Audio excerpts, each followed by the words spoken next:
Hello, good morning, and welcome to this Dawn Buster Space Challenge. We have two single malt Speyside whiskeys.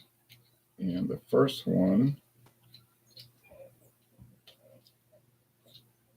the little foil cap cover's coming off. Should just throw it away, ain't much left to it. The Glenrothes, thanks to the Whiskey Scout, he gave this to me as a gift. What a gift. Very neat.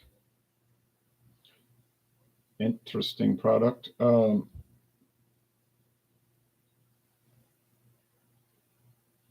This is the 1995 edition. Bottled and barreled cask, put in the cask, the barrels in 1995, aged for 18 years, okay? The company, the Glenrothes, 1879.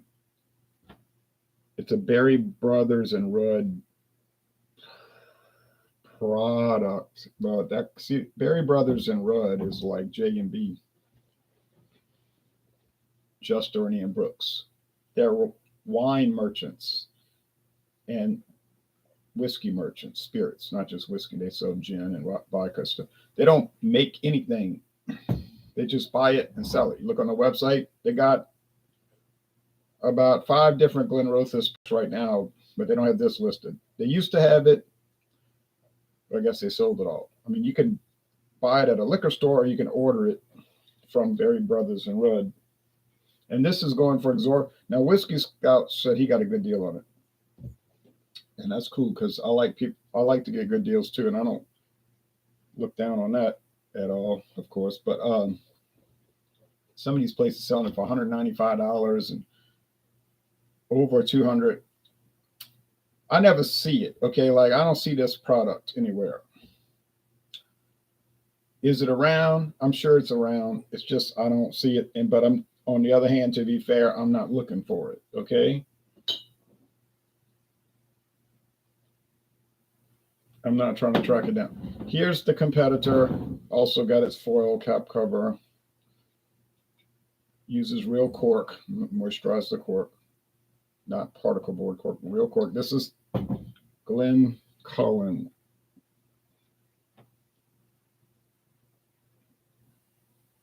It's the same type thing, really, because this is not made by County Line Distillers. In other words, the Sazerac Company.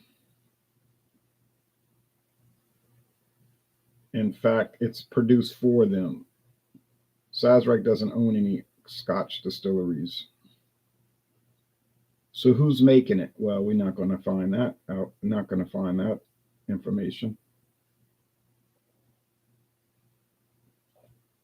If this thing would focus, I'd be so delighted.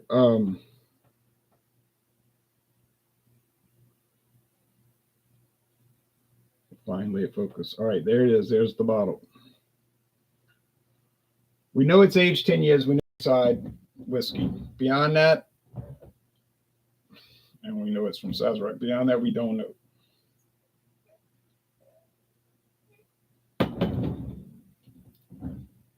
It's one of those independent bottling things, if somebody makes it and then it's made for some private people that's not associated with the distillery.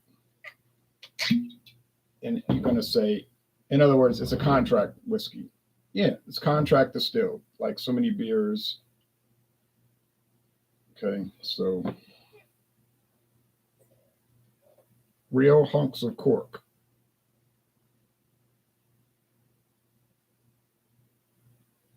Not particle board cork. All right.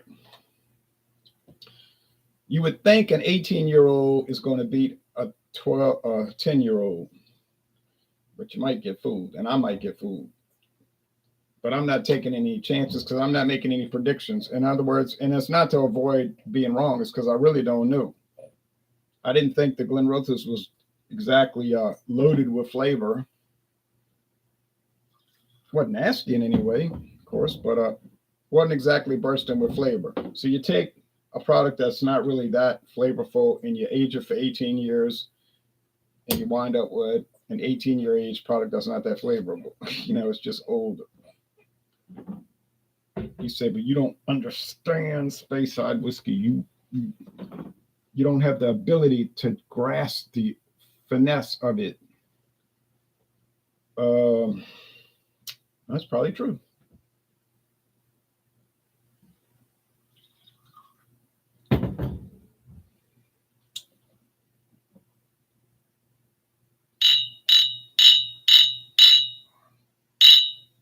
Now, do I think the Speyside variety of single malt is bad? No, I don't think it's bad. Doesn't taste bad. Do I think it's like real exciting and flavorful and just something I look forward to? No, it isn't actually. It tastes like whiskey. If you, sorry, I'll straighten that carpet up. If you, it's a rug, not carpet. It's on top of the carpet. If you are like some people I know, and they're saying, I'm doing this in the dark because I'm letting daylight come into the picture. Get it? Dawn Busters. It's bringing in the dawn. And you might wonder why you do this in the morning so early. It's insanity.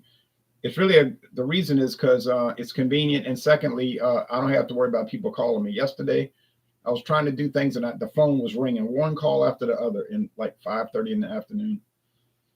I was like, why do I even try to do anything like that involves a beer review or a live taste challenge or trying to go to sleep in the evening? Because they just call. I'm not saying I mind people calling. We all like to have friends and have people call and be in contact with. But it was just like one after the other, and I was like, man, it's driving me batty, you know.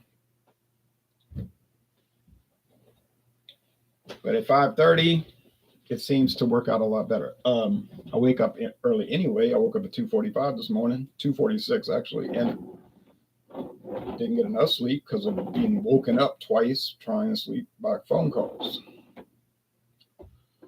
I know, cut the phone off, but then what if it's an emergency? Right? So it's like you're trapped. But I watched all the baseball highlights. Pretty interesting this morning. Pretty good games. Looking forward to the College World Series. Looking forward to Major League Baseball this week. I see that the Denver Nuggets won their first NBA title. They were one of those 4 teams that were not in the NBA. They were in a different league association, same thing. Oh, did they ever win an American Basketball Association title? I'm not sure. I didn't follow that league. I just remember the red, white, and blue ball. My father's first cousin, who's closer to my age, had a red, white, and blue basketball. I just remember those. Okay. But they joined the NBA in 1976-77 for that season. So did 3 other teams. The New Jersey. Well, actually, I think they were the New York Nets. Then they went to New Jersey and they came back to New York. But they were the New York Nets, Indiana Pacers, San Antonio Spurs, and Denver Nuggets. They had to pay some kind of like penalty fee to join, like an entrance fee, whatever you want to call it. And it took them like 30 years to pay it off. But anyway, they just said, well, you can pay notes. Apparently, that's the same thing the American Football League did. They had to pay a penalty note to the NFL for the right to join the NFL, which they gladly paid because, except for Al Davis, they gladly paid because they wanted to be in the big show.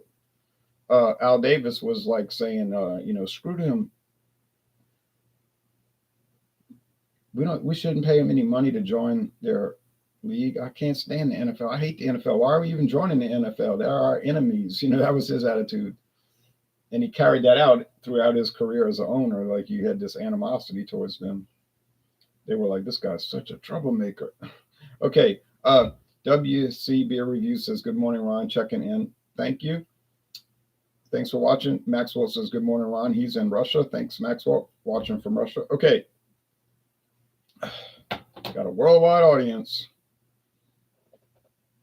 Now, the appearance of these two is about the same. I didn't pour it quite even. but now I've got them mixed up, so I don't know which is which, so I can't change. But it's close enough. It's close enough. They're both gold, amber gold. So color doesn't seem to matter. Do they have coloring added? Hey, but I don't know. You would think after all that aging, they wouldn't need to. I forgot to put the ABV. The Glencullen is 40%. 40% alcohol and 43% for the Glenrothes. Is that going to matter? Oh, it might. Just might. Just might not either, but it might. I think it will. I hope it will. All right. Yeah.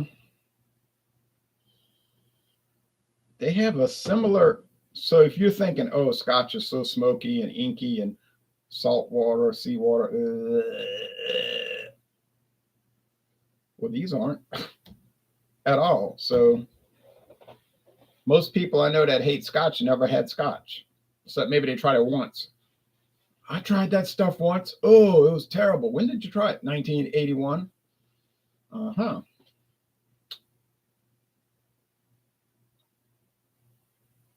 Because honestly, these smell the same, bread crust. Honestly, Speyside single malt Scotch, you know what it tastes like? Bread. Like literally white bread and bread crust. And you ask the person that's flipping out over Scotch, you say, well, do you eat bread? Well, yeah, I eat bread. I love po' boys, or as they're supposed to be called, poor boy sandwiches, but people say po' boy. All right. Oh, you like those? Yeah. And I like peanut butter and jelly sandwiches. So you like bread? Oh yeah, white bread, bunny bread. That's a popular one in Louisiana. Bunny bread. They used to make the plantation, but now they changed it to old fashioned because plantation. Oh, I'm so triggered. But you know, we're not gonna get into the idiocy of the America's social problems. And it's idiocy, believe me. I can back that up. Okay, but and so can you. You know that, but I don't have to tell you that because you know that. All right, sensible people know that.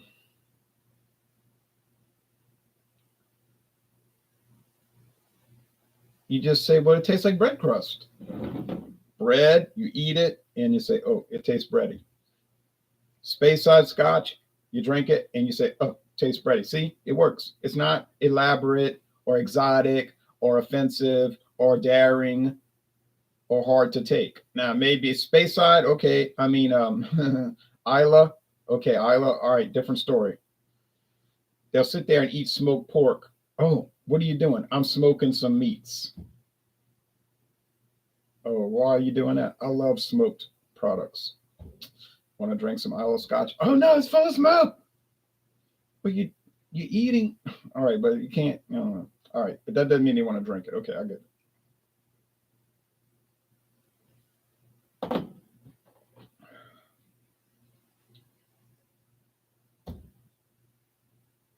Greg Wick, Sore Fleet says, morning, Ron. Morning to you. Nemo says, I found the Glenrothes sampler pack. I had the 98, the 2001, and Select Reserve 50 milliliter bottles. All were very good, in my opinion. Hope you didn't have to pay too much for those 3 little bottles, only 150 milliliters. I miss Roman meal bread. I wish it was still made. Used to get bunny bread in Illinois. Yeah, Roman meal was really a classic. Bunny bread in New Orleans is made under license from the main company somewhere up there in Illinois. So we've been getting bunny bread my whole life, like it, definitely over 50 years. But it doesn't. But it might have always. But you know, it was always licensed through that company up there, and they sold the small, the large, the round top they call it or something, and then the plantation. And they didn't sell it up north. They didn't have a bunny bread that I could. Well, I looked at the website after May 2020. You can get it, but and they didn't have plantation listed. And that was always like a popular one, plantation. And somebody was telling me at the store, where's the plantation? I said, they got old fashioned. That's what it used to be, plantation. But why even call it old fashioned? You say old fashioned, that means things from the past. I'm hurt. I'm upset. I can't eat this bread. That's kind of mentality you got to deal with. But actually, most people I talk to don't think that way.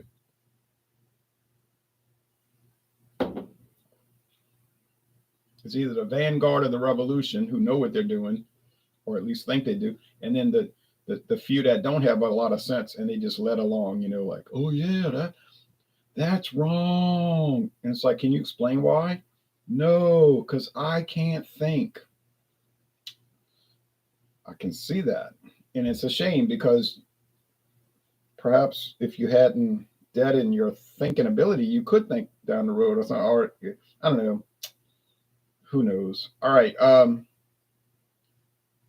I think you can hurt your intelligence in a sense. You know what I'm saying? Like you could hurt it by refusing to think. Yeah, that's the word. That's the terminology. These two. Well, okay. I know what I paid for the Glencullen. It was $20.99. Now it's going up a whole dollar. $20.99 2 years ago. $20.99. You say, well, that's $21. Round it off. Exactly. 21 bucks minus a penny. I didn't buy the Glenrothes thanks to the Whiskey Scout. It was given to me. He got a good deal on it, but so I can't give a price on this because I know really it's almost impossible to find, first of all. And secondly, if you do find it, get ready to pay and pay and pay and pay. Now, I'm evaluating these right now, and I'm going to tell you what I think. They're not that different.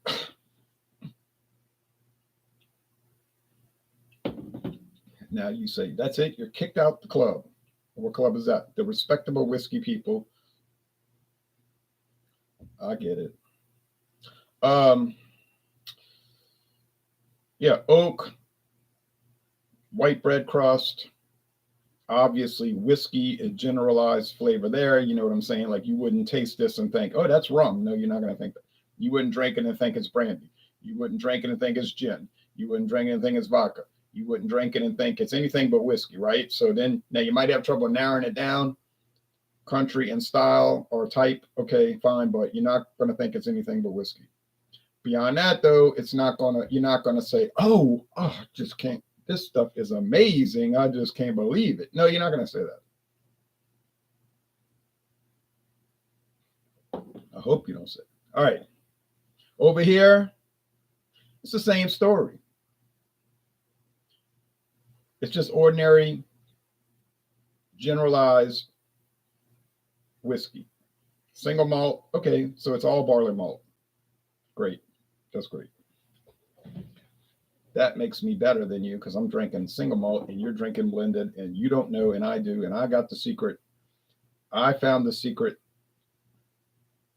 to the riddle. I found the map. I found the hidden mirror. And you are a schlub who's drinking blended whiskey. You say, that's an insane way to think. Or at least it's a mean-spirited way to think, an elitist way to think, and a know-it-all and snobby way to think. I know. I'm acting out a scenario. I don't think that way. I don't think that way. All right. But I do think this way. The way I'm about to describe is real. These are very similar, and neither one is exciting, although at the same time, neither one is bad. But I surely would not be craving them, and I would not be looking to run them down. I mean, but I recommend them. I mean, yeah, you want to pay $21.99 for single malt scotch? You got it. You got it. And my friend David was flipping out to an extent, talking about that's a store brand. That's a store brand. Well, maybe it is, and maybe it isn't. Yes, Albertsons has it, Bonds has it, Jewel Osco has it, Super Value, what they call it, Safeway, I think, isn't. But they're all part of the same like umbrella company. This private equity group, as they call them. You know, some investors own it. Common setup. Just like who owns Church's Fried Chicken, but that's cool. But, you know, but a lot of these things that he's going to tell me, and others would, and even me, I would think it. You think, oh, it's an Albertsons store brand, okay, but then you see it at other stores. Well, how is the store brand for Albertsons and I see it at other stores? That's in no way associated with Albertsons and Super Value. Explain that one. Uh, got Bandolero tequila, silver and gold, but I didn't buy it at Albertsons. I got it at Star. Why'd I buy it at Star? It was $1 cheaper per bottle. I knew it was at Albertsons, but I was at Star. I said, "Oh, I'm gonna save $1. It's not a lot of money, $2, but I'm like Benjamin Franklin, so I bought it." Caliber supposed to be a Walmart brand. I bought it at Rouse's. Now, there you go. I don't know what happened. If you look at the trademark details, it says that Caliber is owned by Walmart Apollo. That's I think the legal name for Walmart. Walmart Apollo. Say what, they went to the moon? I don't know. Trademark. I don't run the trademark and patent office, okay? But it's saying registered Walmart Apollo 2004. Current trademark, like it's the trademark is in play. It's not expired. Fine. Well, how Rouse has got it? You might say, well, they license it to them. They allowed them to sell it as long as they got a cut. Okay, that makes sense. Didn't really matter. Ultimately, I bought it and I've got it. I bought 1 bottle at Walmart and I bought 2 bottles at Rouse's. So that it just makes you wonder. That's all. Now, Winn-Dixie Scotch. Yeah, I'm pretty sure that's a Winn-Dixie brand. That's a grocery chain in the southern states, Winn-Dixie. And they got their own brand called Winn-Dixie Liquors. Well, yeah, that's kind of obvious. Like Kirkland's, that's a store brand for Costco, which I've never been inside a Costco in my life because I don't have a membership. I'm not paying $50 to save $51, or $49, No, I mean, all right. So can I tell these apart? I think I might be able to. But the aging, 18 versus 10, didn't seem to matter. You say, well, you're talking so much, you can't concentrate. I can concentrate. I have to talk because there's not much to say about the products. I don't want to say bread crust 50,000 times. Well, that's an exaggeration, you understand. It's called hyperbole. Hyperbole. But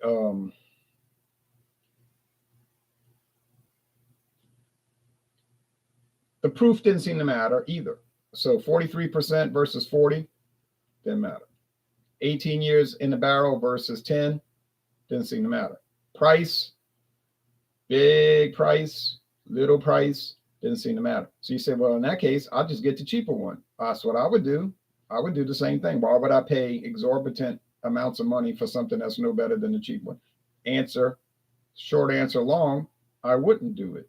I think this is the Glencullen. Not a fabulous whiskey. It's just ordinary. It's good in its own way, but so is a lot of other stuff. But ultimately, it's just boring. You say, how can an A product be boring? Well, it's competent in the sense that it's well made, but it's nothing exciting. It's like John Lennon was saying. I was listening to interviews about him, from him.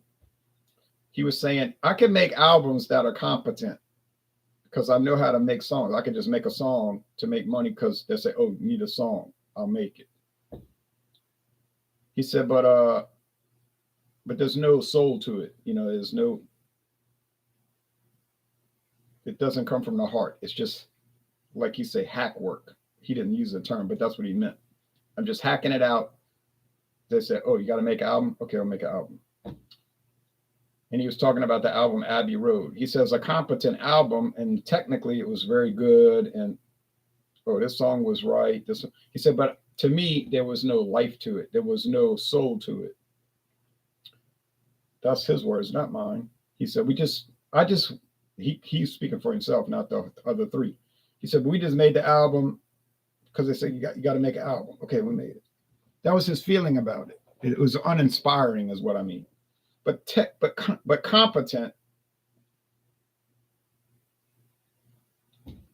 And he said, if I got to make albums like that, I don't want to make anything. And he said, that's why I didn't make anything for 5 years. Burnout, disgusted, no inspiration. That's what he said. He said, I'd rather just sit around at my house. He said, but that's all I ever wanted to do. He said, when I was in the Beatles, I just want to sit around at the house. He said, but I was writing music, but that was what writing music meant to me, sitting around the house doing nothing. He was like Bachman Turner Overdrive. He was busy, doing nothing all day. But he was taking care of business,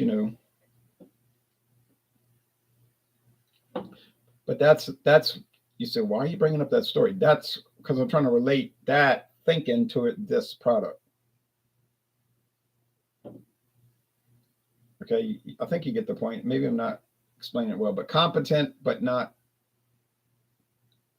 inspired. And I could be totally reading that wrong. Maybe the people that made this was like, this is my heart. This is my heart.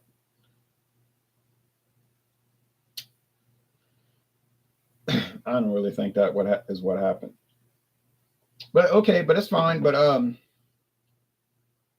think that's the Glenrothes. Is it better? A little bit. You got more wood action. You should, because the 18-year age in the oak versus in ex-bourbon and new barrels, white oak barrels. And here you got they just say white oak barrels. They don't say if it's ex-bourbon, ex-wine. They just say oak barrels. So who knows? And in fact, does it change from time to time? Now, my friend David's going to say yes, because it's just some cast-off scotch that they guaranteed is age 10 years, but he believes they lie, and I don't believe it. He'll say, they just saying it's 10 years. I say, nah, now you're just becoming a conspiracy theorist. But you see what I'm saying? Like, start to think. I don't think that's a good way to think. So, but who would know? I mean, it's not like you're going to, well, I mean, you say, oh, I drink it regularly. Well, yeah, but how many people drink Glencullen regularly? I guess a lot of people do. But do they sit there and do they drink it in an analytical way? Is it an analytical approach? I bet you it's not. More of a guzzleable approach.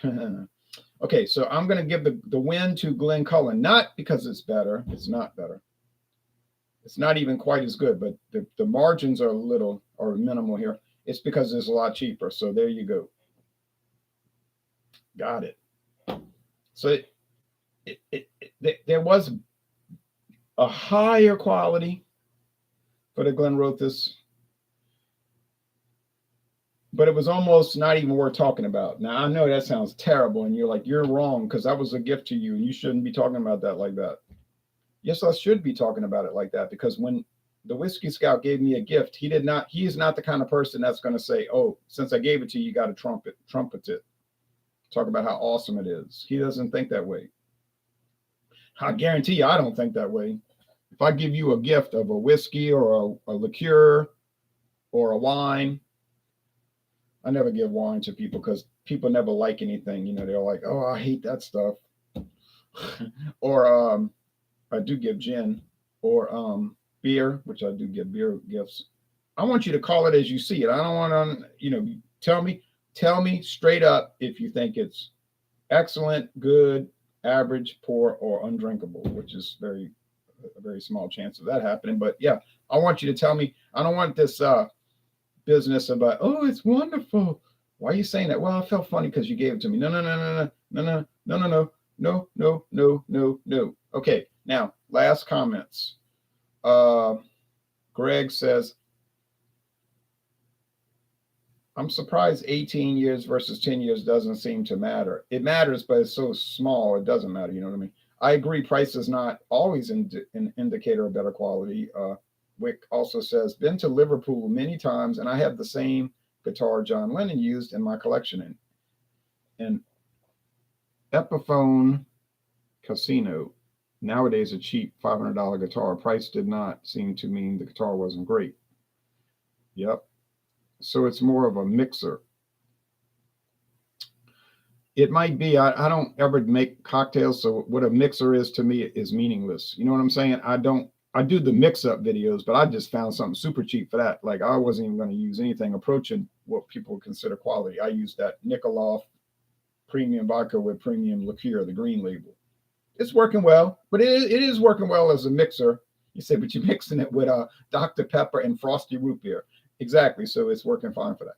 Is it more of a, okay, I see. So quality difference does not justify the price between these two scotches. Not in my opinion. But I'm only me. I can only speak for myself. I can't speak for anybody. But to me, I don't see what the attraction is. I'm sorry. Okay. That linen analogy is great, says Nemo. I feel like that about a lot of products. Appreciate you always giving a fair score. Oh, thank you. So the only reason I'm using a John Lennon analogy is because I just was reading the article. Well, actually, I was listening to it. It was an interview from 1980, right before the day he was killed. Actually, the day he was killed by that chump. But he was saying that's what he was saying. You know, if I'm not motivated, I'm just not going to do it. I don't need to do it. He said, I got the money. I did it for the money. You know, that was what he was saying. I didn't do this because he said people basically was saying they read me wrong. You know, they'll read me the wrong way. Like, you're changing the world. You're a guru. You're a religious leader or some social cultural leader. And he was always saying, no, no, no, no. He said, that's what people say, but those people are cuckoo. And I don't like, he said, they scare me. You know, they're frightening because they're like idolizing you, but they're not right in the head. He was saying that in the 60s. I read interviews in the 1960s. He said, these people are scary, you know, because they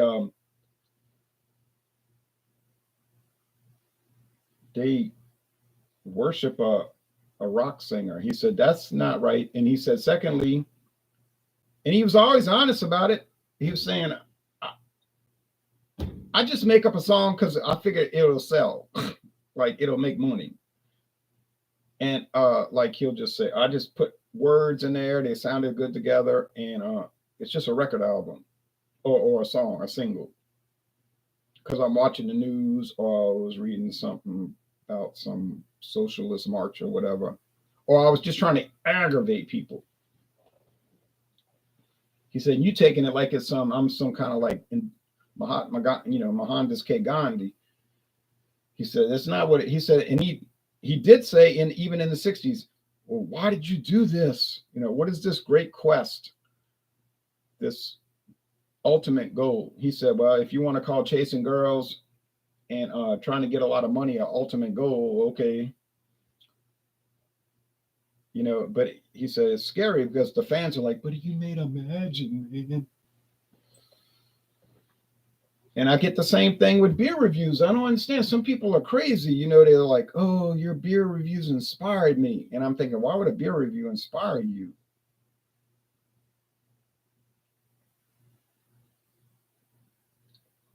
I mean, it was good. So that's a little weird, you know. And there is no, I said this, I must have said it 50 times on live hangouts. There is no great quest on these videos. It's like, what are you trying to accomplish? I'm not trying to accomplish anything. You say you're trying to get big on the internet. No, I'm not. I'm not trying to get to the toppermost of the poppermost. You know, I'm just doing it because it's something to do. You know what I mean? It's interesting. It's fun. I like it. But I'm not trying to accomplish anything. If you call it sipping whiskey and sipping on beer accomplishing something, okay. Yeah, I'm accomplishing a whole heck of a lot. So there's at least the conflicts with people. Even other beer reviewers, because they're like, you don't get it. Apparently not. Okay, thank you, everybody. I'll be back tomorrow, God willing. Well, scheduling. Maybe I'll do another one later today. Yeah, I think I'm going to do one later today, another taste challenge. And it's going to be just like this. You say, that's a waste of my time. You sat down and talked about two whiskeys and they're not that different one from the other, and one is way cheaper, so you said it's the winner. Exactly. That's what you're going to see. Thank you.